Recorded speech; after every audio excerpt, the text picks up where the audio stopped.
नमस्कार दोस्तों, आपका स्टेनो सक्सेस में स्वागत है। तो फ्रेंड्स, आप हमारे चैनल पर नए आए हैं तो चैनल को सब्सक्राइब करें और ज़्यादा से ज़्यादा शेयर करें, जिससे और भी दोस्तों को लाभ मिल सके। तो फ्रेंड्स, चलिए डिक्टेशन स्टार्ट होगा 5 सेकंड बाद। स्टार्ट।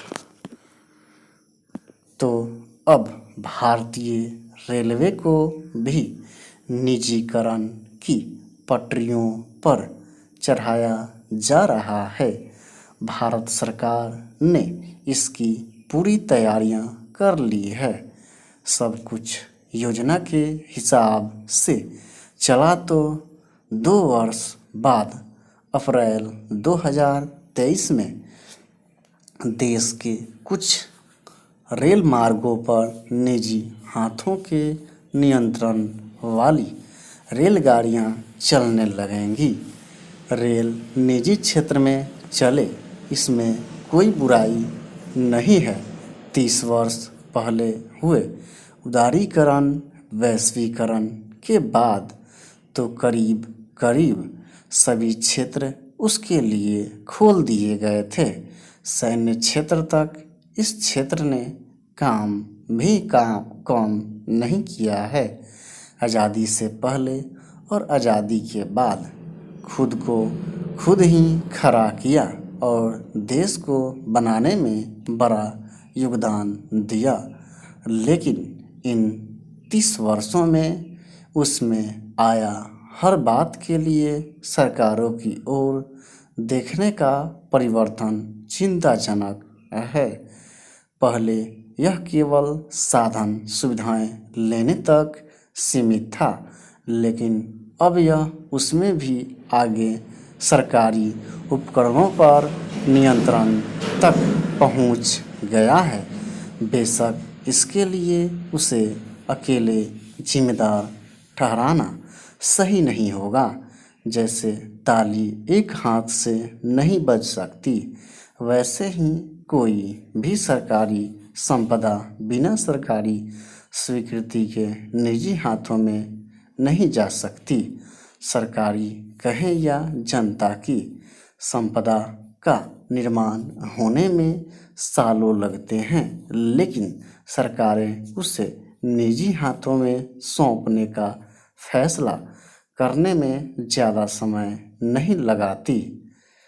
पूर्व प्रधानमंत्री पीवी नरसिम्हा राव ने जब उदारीकरण की शुरुआत की तो थोड़ा विरोध हुआ, लेकिन फिर सब सामान्य सा हो गया। देश के तमाम राजनीतिक दल उसमें शामिल हो गए।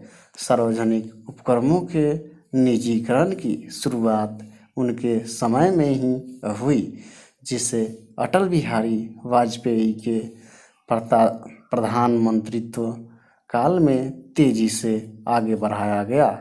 कितने उपक्रम निजी हाथों में गए, घाटे वाले नहीं लाभ कमाते हुए।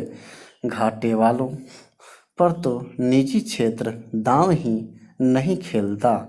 एयर इंडिया की बोली लगाने से पहले सब सोचते हैं, लेकिन हिंदुस्तान जिंक हो या फिर हिंदुस्तान कॉपर, उनके लिए सब भागते फिरते हैं। कोरोना के पहले अडानी समूह ने देश के कुछ हवाई अड्डों के विस्तार और प्रबंधन का ठेका लिया।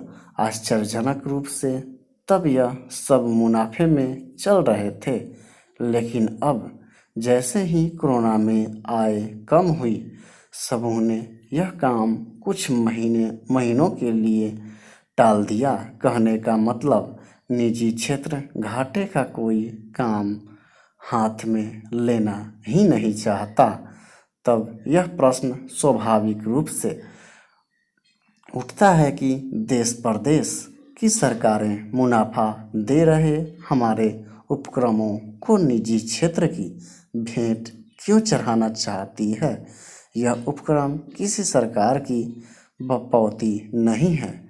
ये सब जनता के खून पसीने की कमाई से बने हैं। तब सरकारें जिनका रोल केवल उनके ट्रस्टी या रखवाले जैसा हैं। कैसे उन्हें बेच सकती है? रेलवे के निजीकरण में भी ऐसा ही हो रहा है। शुरुआती तौर पर खोले जा रहे सारे रूट फायदे के हैं, भले अभी यह कुल का 5% हो, पर धीरे धीरे बढ़ता जाएगा। सरकार के पास घाटे के रूट रह जाएंगे। सरकार को पुनर्विचार करना चाहिए। जरूरी हो तो न्यायपालिका भी हस्तक्षेप करे। जनता के पैसे से खरी हुई संपत्तियों की लूट रुकनी ही चाहिए। स्टॉप।